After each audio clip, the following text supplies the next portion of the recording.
Bonjour à tous et bienvenue dans cette toute nouvelle vidéo. Aujourd'hui, on va s'intéresser au deck du moment qu'il ne faut surtout pas sous-estimer, les mini-ghouls. Vous aurez peut-être remarqué mon léger coup de cœur pour ce deck récemment, vu que j'en ai parlé dans quelques vidéos, mais honnêtement, un deck flip qui en plus donne des propres monstres à l'adversaire, c'est vraiment très drôle comme mécanique. Bon, en tout cas, qu'est-ce que le deck mini-ghoul peut faire? Pourquoi je vous fais cette vidéo? Tout simplement parce que de nombreuses variantes sont possibles. On va la regarder tout de suite en game, pourquoi il ne faut pas sous-estimer ce deck. Restez bien jusqu'au bout parce que je vais vous faire une petite decklist. Et cette fois-ci avec les cartes en vrai parce que je les ai, donc on ne va pas s'en priver. Et bien sûr, juste avant que la vidéo commence, n'hésitez surtout pas à vous abonner, à activer la petite cloche, à liker cette vidéo à la fin si elle vous a plu et surtout à me lâcher un petit com dans les commentaires pour la FAQ de fin d'année.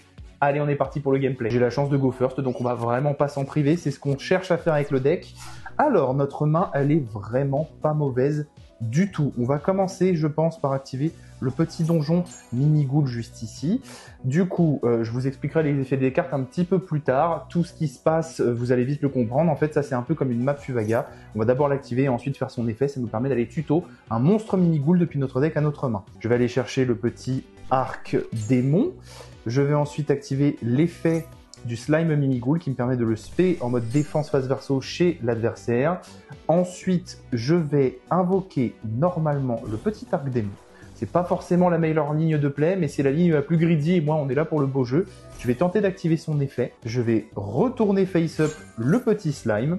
Ça va faire effet du slime, ça va me permettre d'invoquer spécialement monstre mini-ghoul depuis mon deck. Donc je crois que l'adversaire n'aime pas le deck, c'est une victoire par abandon. Ça m'a pas permis de vous montrer ce que le deck fait. En plus, ma main n'était pas non plus incroyable, très archétypée. Déjà une victoire? Bon, et ben on enchaîne. Vous allez voir que le deck a beaucoup de free spots. Moi, j'ai fait des choix bien particuliers pour arriver à un game state et à un endboard bien spécifique qui, normalement, empêche complètement l'adversaire de jouer. Alors, on va essayer de go first. Et ben, super, beaucoup de chance. Let's go. Je vais choisir de commencer. Et c'est pas mal, j'ai un shifter et un petit fantasmé, donc on va tout de suite activer shifter en stand-by. Ça va nous préserver de pas mal de end-trap. Et puis bah écoutez, après on va essayer de jouer notre chance. On va tout de suite essayer d'activer fabricant mini-ghoul. Je vais donc choisir de mettre un petit slime et un petit dragon. Il y en a un qui va être spé chez moi, l'autre chez l'adversaire. En face, on a le slime. Super, let's go. Et je vais moi de mon côté spé le dragon en mode défense et je vais tout de suite essayer d'activer son petit effet pour aller tuto une magie ou un piège mini-ghoul. Donc on va aller chercher la petite magie de terrain qui va bloquer les invocations normales de l'adversaire tant qu'il a un monstre en défense face verso. On va tout de suite activer le petit terrain. Je vais activer l'effet. Je suis allé chercher la fée, c'est le seul monstre qui s'invoque spé sur notre board tant qu'on a un monstre mini-ghoul. Je vais ensuite invoquer normalement le petit archfin. Je vais tenter d'activer son effet, je vais retourner le petit slime et ça va me permettre de spé un monstre mini-ghoul depuis mon deck. Bien sûr, je vais accepter et je vais spé le seul et l'unique maître mini-ghoul en mode attaque. Ok, du coup, je vais faire trigger effect du maître mini-ghoul, je vais activer son effet pour aller tuto un monstre depuis le deck à la main. Ok, il a choisi d'imperme ça, c'est un choix intéressant, mais là, ça va pas trop impacter mon gameplay. Ce qui est intéressant, c'est que ça va me permettre par contre d'activer la poussée des triples tactiques. Et ça va me permettre d'aller chercher une très bonne carte. Après, le problème, c'est que je vais chercher laquelle. Je pense que je vais aller chercher la petite chambre mini-ghoul. Je vais me mettre le luxe de la poser. Et ça va me permettre, du coup, de changer ce que j'allais faire. J'allais tout simplement faire la X6 qui permet d'aller la tuto. Et là, du coup, ça va me faire gagner un petit peu des ressources. Je vais activer la fée qui va juste s'invoquer spécialement sur mon côté du terrain. Je choisis sur mon côté, bien sûr. Hop là, et ensuite là vous allez voir la petite spice, je vais choisir de faire construction marionnette de l'ombre. Je pense que l'adversaire va peut-être quitter avec ça. Je vais donc l'invoquer, je vais ensuite proposer d'activer son effet, je vais faire Winda en utilisant ces deux là, hop là. Et c'est là que c'est très fort. Et là il me reste une spé, donc je vais me permettre de faire le petit trône mini-ghoul. Hop là, juste ici. Et il me faut que ça. Heureusement d'ailleurs, parce que sinon ça aurait pu être un peu compliqué, mais là pour le coup ça va. Et vous avez le endboard magistral le plus solide que vous puissiez voir. Alors vous allez voir, c'est très simple, je vais vous expliquer pourquoi. Tout simplement parce que là, l'adversaire, à cause du terrain, si je lui mets un monstre face verso, ne va pas pouvoir norm, et avec la piège que j'ai posée, je vais lui spé un monstre, et donc du coup, restriction de Winda, et ben il va pouvoir ni norm ni spé. Et en fait, on a le board full lock control. Je suis trop content de réussir à vous le faire dès la première game. Je m'attendais pas du tout à ça. En même temps, j'avais une main goldée. Merci Shifter. En plus de ça, j'ai une très bonne interrupt. J'ai l'interrupt potentiel du trône mini-ghoul qui me permet de l'équiper au maître et directement juste de bounce 2 cartes. Donc c'est beaucoup trop fort vu qu'il a 2 matos. J'ai la chance qu'il ait 2 matos. D'habitude, il en a qu'un seul parce qu'on utilise son premier effet pour invoquer spécialement le maître depuis le deck. Donc une carte a été ajoutée. Je vais chaîne la chambre. Je vais poser le dragon par sécurité. Ça va me permettre de clean le board adverse si jamais il en fait un, mais là c'est impossible. Et là, on est face à une situation où, normalement, ça marche pas comme ça du coup avec Winda. Ok. Donc l'adversaire est sur le point de changer de phase. Et heureusement pour moi, j'ai ce qu'il faut. Donc je vais activer le maître. Je vais garder la bounce au cas où. Je vais juste face up le dragon. Et yes. Je vais détruire tout son board. J'ai bien fait. Quand j'ai pensé le combo, je pensais que le fait de spé un monstre mini-ghoul sur le board adverse, ça faisait la restriction de Winda, de spé un monstre. Alors pas du tout. Donc dommage. Après ça reste très très fort de faire Winda et de juste lock complètement la game. Hop là. Donc là l'adversaire a invoqué spécialement. Il a plus sa carte. On est encore sous Shifter. Il a le droit à une norme. Ok, norme right chart.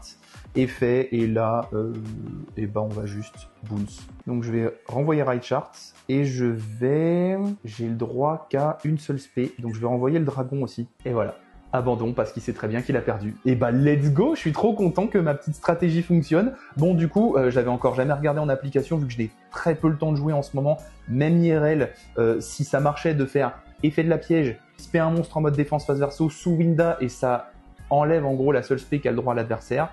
La réponse est non. Donc je ne sais pas si Omega applique les bons rulings.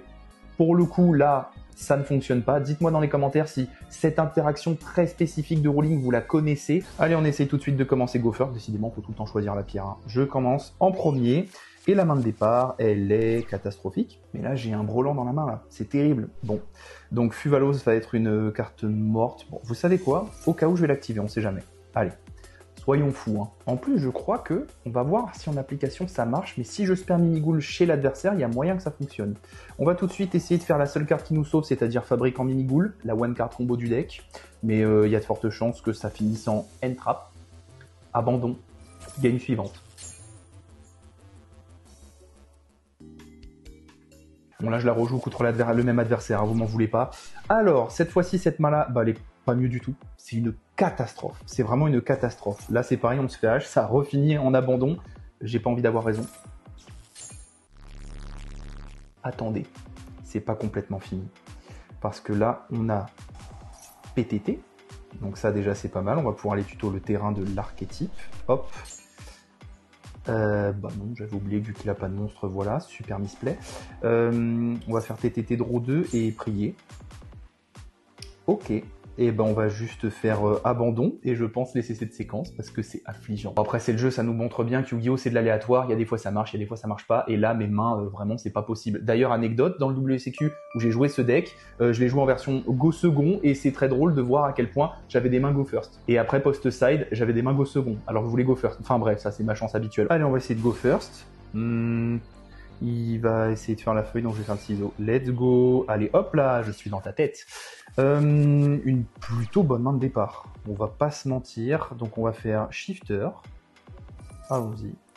Into Mulcharmy. Enfin, je dis plutôt bonne main de départ, mais j'avais pas vu le reste en fait. C'est compliqué. C'est compliqué, donc je pense que là, ça va partir en Normal Summon, le petit slime. Special Summon, la petite fée. Hop là. Et ça va tout de suite partir en géant mini-ghoul. Hop, hop. Juste là. Et on va activer son effet pour essayer d'aller tuto. Eh bien, on va aller tuto le fabricant. On va activer son effet. Hop là. Et là, on va prendre le dragon et l'arc démon et on va prier pour tomber sur le dragon parce que c'est aléatoire. Oh, on a de la chance. On a vraiment de la chance. Ok. Donc je vais invoquer spécialement le dragon en mode défense. Je vais activer son effet en priant pour que ça passe. Ok. Je vais aller chercher le donjon. Je Je vais faire activation du donjon. Je vais faire effet pour les tutos. Et je pense... Alors là, j'ai deux possibilités. Normalement, oui, j'ai normal summon le slime, donc faut pas que je me fasse avoir. Je vais aller chercher l'armure. Vu qu'il y a un monstre en face, même si c'est le mien, je vais pouvoir l'aspect chez moi. Hop là. Et à partir de ce moment-là, eh bien écoutez, ça va pas être le board le plus fou du monde, mais au moins il aura le mérite d'exister. Je vais faire trône, je pense. Même si j'ai pas la trappe, c'est pas grave. Hop. On va partir là-dessus. Je vais le mettre en mode défense. Je vais activer son effet. Je vais enlever un chevalier. Et je vais invoquer un petit mini Ghoul Master en mode attaque. Et il faut que je réfléchisse. Je vais activer l'effet du maître, mais je crois... Est-ce que je peux spell le dragon si j'ai déjà fait son premier effet? Vous ne pouvez utiliser chaque effet qu'une fois par tour. Donc dans la logique, je peux le spell chez lui. Mais ça m'apporte rien. Je vais juste le tuto pour le prochain tour. Pour avoir du retour de combo, on sait jamais. Et malheureusement, je vais finir mon tour là-dessus. Et c'est pas super ouf. Je vais pas vous mentir que c'est pas très ouf. Pour l'instant, il n'a pas de normal summon, mais il a juste à flip l'arc démon pour pouvoir norm. Perlé Reno. Oh, j'espère que ça va pas me jouer un deck sombre à base de tiarmentation, seigneur lumière, ce genre de truc. Cache tir à des tirs. Ok. Donc là, il va me dégager les 3 cartes du dessus de mon deck. Ok. Et ça fait un peu mal, mais ça va. Pour le moment, je fais rien d'autre. Changement de phase. Bon, là, je vais faire quelque chose. Allez, petit effet du trône. Hop.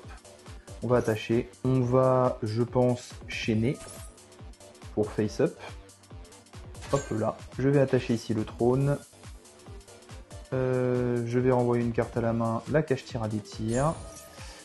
Effet, je draw 1, l'adversaire se discarde de 1, ce qui va être banni en plus, hein, méga bénéf. Ah oui, et au fait, vous voyez les attaques de mes monstres mini-ghouls qui sont complètement démentielles, c'est normal, c'est l'effet continu du terrain qui nous dit que les monstres mini-ghouls gagnent une attaque égale à leur défense, sauf le tour où ils ont été invoqués. Donc pendant le tour adverse, ils ont un bon gros buff, et ça fait toujours plaisir. Du coup, effectivement, il part sur une end phase, il est mort. Là, j'ai le létal, je vais vraiment pas me gêner.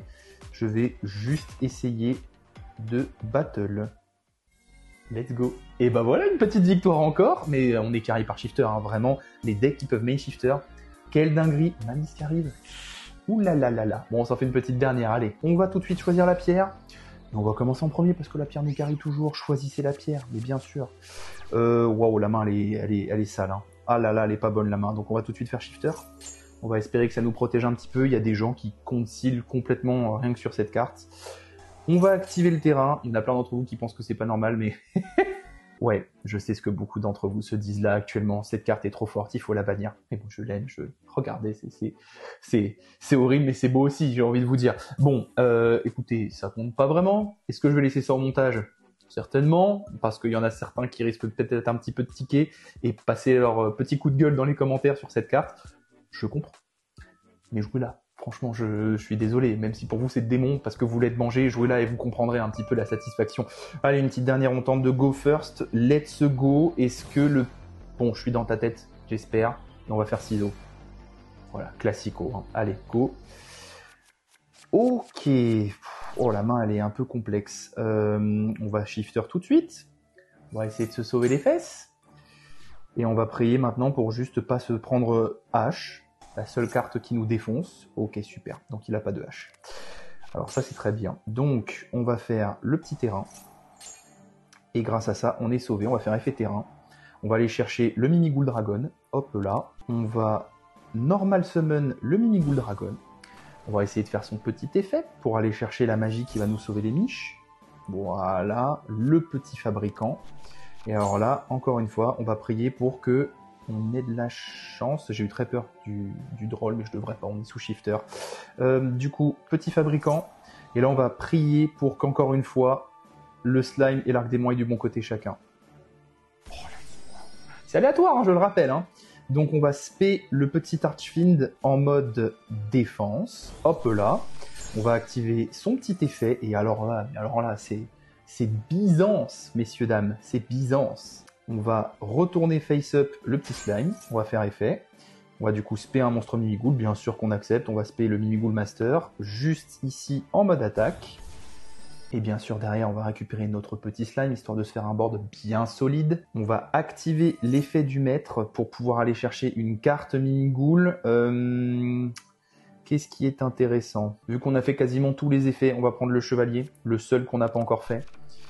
Ok, et à partir de ce moment-là, on est vraiment pas mal du tout. Il y a de quoi faire, hein, honnêtement. Ce qui est bien, c'est de donner cette fois-ci, pour une fois dans cette vidéo, la fée à l'adversaire. Parce que la fée, elle a un effet quand même très intéressant quand elle est flip par l'adversaire. Elle nous dit, je vous montre la carte très vite fait, que ce tour, on ne peut pas activer les effets de monstre invoqués spécialement depuis la main. Donc, par exemple, il fait une Diable Star, pas d'effet. Et ça, c'est plutôt pas mal. On va faire effet de l'armure. Ça va nous permettre tout simplement de la poser sur notre terrain. Je vais en avoir besoin. On va essayer de se faire un petit board un peu solide. Donc pour ça, on va faire le Mini-Ghoul Giant avec ces deux-là, par exemple. On va activer son effet. On va bien sûr aller tuto la petite piège chambre, que moi, maintenant, je joue en x3 pour ma stratégie un peu particulière de lock avec Winda. Et là, on va faire un autre truc. On va invoquer le lapin silhouette au chapeau, parce que c'est une excellente carte qui va vous permettre tout simplement de tuto Azurune et d'avoir de l'interrupt pendant le tour adverse, de péter de la MP, enfin c'est quand même vraiment très très fort, on va pas se le cacher du tout. On va set notre petit piège chambre, et écoutez, on a un board vraiment pas mal. Il nous manque le trône pour avoir le côté bounce avec le maître, mais c'est quand même pas dégueu. On va terminer notre tour là-dessus. Et on va essayer de bien lock contrôle l'adversaire. Donc en stand-by phase. En stand-by phase, on va tenter d'abord de faire la chambre. Même si je devrais attendre, je sais, parce qu'il y a un effet en fait de Book of Moon avec la chambre qui est assez intéressant. Ça permet de phase down un monstre sur le terrain. Donc ça dépend vraiment de ce que vous avez sur votre board, ce que vous souhaitez faire, et potentiellement de si vous voulez temporiser ou pas et attendre un peu de voir ce que l'adversaire joue. Moi j'aime bien le faire en stand-by, ça me permet de poser un dragon et en fonction de voir comment son board se déroule. Donc pour l'instant je vais garder Azurune bien au chaud. Si jamais il me joue une magie qui peut le sortir un petit peu de ce pétrin, comme un terrain ou une magie continue, comme Deception par exemple, on va essayer de le casser. On va se permettre un petit peu d'être stratégique. Donc pour l'instant, on va laisser passer Vraisos. Ce bel archétype d'ailleurs multiversel. Petite parenthèse, si vous ne l'avez pas vu la semaine dernière, une super vidéo lore sur Albaza Ecclesia est sortie sur cette chaîne, donc n'hésitez pas à aller la regarder. On va attendre l'invocation de licorne, je pense, du coup. Oh, il va peut-être l'invoquer par sacrifice d'ailleurs, hein. C'est pas impossible. Il a tromperie. Oh bah alors là. Oh bah alors là, j'ai bien fait d'être patient. Hein. Donc, est-ce que je chaîne quelque chose pour le moment? Réfléchissons. Il joue peut-être du coup Diable Star. Donc par sécurité... Non, je vais garder mon dragon, on sait jamais. Vraiment, son board peut devenir débile, donc je vais garder. On va faire effet Silhouette Rabbit. On va pop un petit peu tout ça. Yu-Gi-Oh, c'est un jeu de timing et de patience, hein. Ça nous le prouve. Alors vous allez voir aussi que là, si j'arrive à bien contrôler son tour et qu'il passe turn, que cette petite X6 juste là, le géant mini-ghoul, comment vous dire qu'elle permet à tous les monstres mini-ghoul non X6 de battle directement. Vous voyez que le maître là à 3000, ça peut vite faire mal. J'ai encore de quoi clean un board, j'ai encore de quoi gérer une invocation spéciale. Rechercher. Alors rechercher du coup, là je vais chaîne maintenant que je sais qu'il y a ça. Et je vais, je pense, flip la fée, ce qui va avoir pour effet de l'empêcher de résoudre l'effet de Diable Star une fois qu'elle sera spé sur le terrain, même si du coup il va pouvoir, une fois qu'elle sera là, gérer en gros mon dragon, mais c'est pas grave, de toute façon je peux en retourner qu'un seul sur le terrain, donc autant que ce soit la fée et que ça bloque l'effet d'aller tuto une magie normale sinful spoil, je préférerais éviter qu'il ait ça. Il a abandonné. Il a abandonné, let's go. Et bien écoutez, de toute façon on était encore sous shifter, donc je pense très compliqué pour ce deck. Bon, on va tout de suite passer à la decklist, rapidement, avec les vraies cartes, comme promis, vous allez voir, il y a un petit peu de pimp, c'est très sympa. Et comme ça, vous allez un peu voir ma construction, c'est quoi à peu près les ratios que je joue, quel est le but du deck, et je vous donnerai quand même vite fait en capture d'écran, parce que je ne l'ai pas préparé, un side deck que j'ai imaginé qui potentiellement peut faire très très mal et renverser le côté contrôle. On a d'abord un aspect avec Winda, mais vous verrez qu'il y a une autre carte qui est très très forte avec les mini-ghouls. On est donc tout de suite parti pour cette petite decklist avec des cartes IRL, c'est quand même un petit peu plus agréable. Donc pour commencer, on va jouer 3 arcs démons mini-ghouls. Donc ça fait partie des one card combo du deck. Elle est invoquée normalement ou spécialement. Qu'est-ce qu'elle fait? Elle retourne un monstre sur le terrain de l'adversaire, bien souvent notre propre monstre mini-ghoul, un monstre face down. Donc ça va en complémentarité avec le dragon. Lui, c'est vraiment la meilleure carte du deck. Il nous permet à sa normale ou spé d'aller chercher une magie piège de l'archétype. D'ailleurs, accessoirement, le deck serait vraiment excellent si il avait une carte supplémentaire pour tuto une magie piège. On a un main monster, le dragon, on a un extra deck monster, le géant. Il nous manquerait vraiment une magie qui nous permet d'aller tuto une magie ou un piège, mais ça, peut-être dans un futur proche avec un nouveau support. Il y a beaucoup de gens qui vont discuter ça et qui n'auront pas fait ce choix, mais moi je veux jouer x3, la petite fée. C'est la seule carte de l'archétype qui peut me permettre de débloquer une situation ou une main morte, je trouve. Elle est excellente, elle se spé tant qu'on a un monstre mini-ghoul sur notre board, donc c'est plutôt gratuit. Si par exemple on en a qu'un et qui s'est fait negate, ça nous permet tout de suite de l'aspect, d'essayer de partir sur une Xyz, essayer un petit peu de remonter un board, alors que si vous en avez qu'un, c'est basta terminé sous une seule entrap. C'est un peu le défaut du deck. Ensuite, ça aussi c'est questionnable, mais on va jouer pour moi 2 armures, tout simplement parce que, encore une fois, comme la fée, elle va se spé de façon inhérente sur notre board. Bon, il faut que l'adversaire ait quelque chose en face, donc il faut qu'il y ait déjà un mini-ghoul chez lui, ou alors, dans ce cas-là, qu'on soit en go second. Mais on veut éviter d'être en go second avec cette version du deck. Ensuite, on va jouer en x1 le petit maître mini-ghoul parce que c'est suffisant, il n'y a pas besoin de plus. Il est tutorisable, invocable spécialement de plein de manières. En plus, derrière, il va retuto encore une fois à son tour, donc c'est vraiment très très fort. Un jour, je le pimperai en QCR, vous verrez que ce deck il est un petit peu pimp, mais j'essaierai de le pousser un petit peu. Ensuite, ça encore une fois c'est questionnable, mais j'adore la carte, et bien on va jouer 2 Slim, tout simplement parce que ça, si on a déjà le mini-ghoul dragon et qu'on a, je sais pas, en plus la magie normale fabricant qui nous permet de spé 2, moi j'aime bien Gumble et j'aime bien essayer de faire ces deux-là, parce que si lui finit chez l'adversaire et qu'on a celui-là, c'est le méga jackpot. On récupère au total 3 cartes, ça fait effet de l'arc-démon sur le slime en face sur le board adverse, invoque spare mini-ghoul du deck, on invoque spé le maître, on a 1, on a 2, on a 3, le maître tuto, on peut tuto la fée, on la spé, on a 4 monstres. On a déjà rempli un board avec seulement ces 2 monstres, et ça c'est génial, je trouve. Donc là, vous avez tous les monstres de l'archétype qu'on va jouer. Et ensuite, il va y avoir tout simplement 3 NP en 3 exemplaires. C'est plutôt simple. Je vais resserrer un petit peu pour que vous puissiez tout voir. Mais il va y avoir du coup le donjon. Il est bien en x3. Cette carte est beaucoup trop forte, honnêtement. Elle nous permet en 1 d'aller tuto un monstre mini-ghoul pour nous débloquer ou commencer nos combos. En 2, elle permet tout simplement pendant le tour adverse ou le tour après que les monstres mini-ghoul soient invoqués, qu'ils soient boostés de leur propre défense en attaque. Donc certains, ça se caractérise par un boost phénoménal. Le dragon passe à 2500, Archfiend passe à 1900, le maître passe à 3000, l'armure passe à 2100, et n'oublions pas qu'ils peuvent battle directement grâce à une Xyz. Donc ça peut faire de l'OTK très sale très vite. On va aussi avoir le dernier effet le plus important, c'est que tant que notre adversaire va avoir un monstre en défense face verso, et va tout simplement pas pouvoir invoquer normalement. Et dans certains decks, même méta, ça peut être un petit peu embêtant et les restreindre à un moment de leur combo. Ensuite, on va jouer le fabricant mini-ghoul. Donc ça, c'est la carte qu'on veut à tout prix. x3 encore une fois, même si on le voit pas, vous voyez que derrière, j'en ai d'autres. Fabricant, c'est juste spé 1 chez nous, spé 1 sur le board adverse, Gumble au hasard. Moi, j'aime un petit peu cette partie-là. Et juste tenter. Généralement, ce qu'on fait avec cette carte, c'est dragon, arc-démon. Et après on voit. Et enfin, dernière carte de l'archétype, et c'est pour ça que ça me fait un petit peu penser à du Flunder, et du coup je suis un peu charmé par ce deck, c'est tout simplement la chambre mini-ghoul, qui est un tout petit peu au bord du cadre, mais vous la voyez quand même. Donc la chambre, c'est juste comme vous l'avez vu dans le gameplay, invoque spé un monstre mini-ghoul sur le board adverse depuis notre deck, ou invoque spé un monstre mini-ghoul depuis notre deck ou notre main sur notre board pour nous débloquer notre situation. Ça, c'est aussi très important. Il y a beaucoup de gens qui oublient cet effet-là, mais pourtant il est primordial, ça peut vraiment être un déblocage de situation.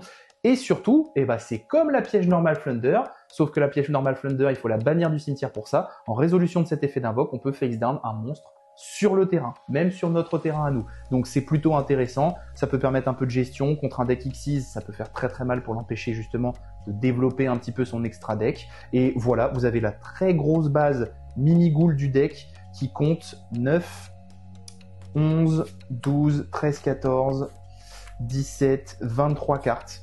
Ça fait, je sais, énormément de cartes d'archétypes, mais je choisis d'en jouer autant justement parce que j'ai la stratégie avec Winda, qui bon, du coup, ne fonctionne normalement apparemment pas. J'attends encore une fois vos retours dans les commentaires sur ce ruling bien précis. J'essaierai de demander dans un Discord de Judge ou alors sur des commentaires. J'essaierai de voir un petit peu. Je joue pas encore trop le deck pour m'en soucier, donc pour le moment, ça peut attendre. Niveau entrap, du coup, vous les avez vues normalement toutes pendant le gameplay. On va jouer bien sûr 3 shifters parce que c'est trop fort, 3 fantasmés parce que, il y a de plus en plus de liens quand même dans les extra decks, on va pas se cacher. Ça peut être très intéressant pour avoir du draw power, et c'est surtout que c'est une carte supplémentaire pour avoir accès à notre Winda. C'est mandatory d'avoir un monstre ténèbres. C'est les 2 seuls monstres ténèbres du deck qui sont des end-traps. Donc bien souvent, Shifter va partir au grave pour son effet, mais Fantasmé, il peut peut-être être un petit peu gardé en tant que ressource. Et vous avez vu que quand on a les 2 plus les bonnes cartes à côté, ça finit sur Winda et ça fait très très mal.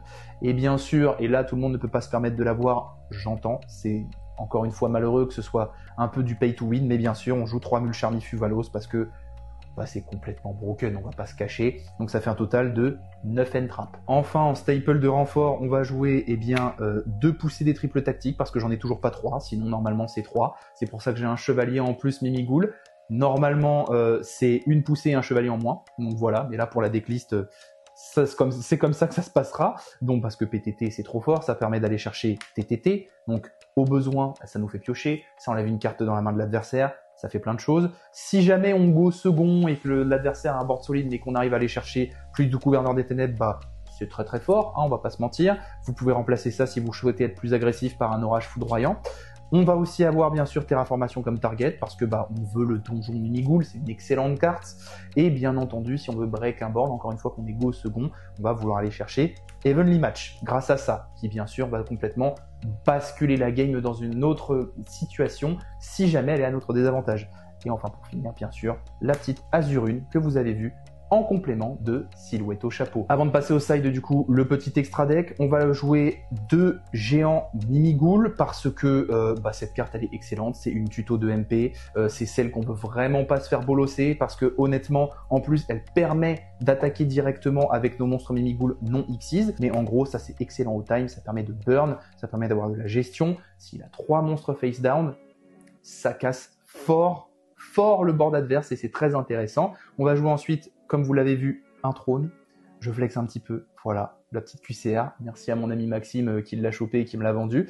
Donc ça, c'est excellent pour faire venir le maître. Ça nous permet de renvoyer en grande majorité du temps une carte depuis le board de l'adversaire dans sa main. Si on a beaucoup de chance et que notre main est excellente ou nos combos sont bien sortis, on en renvoie 2. C'est encore plus fort.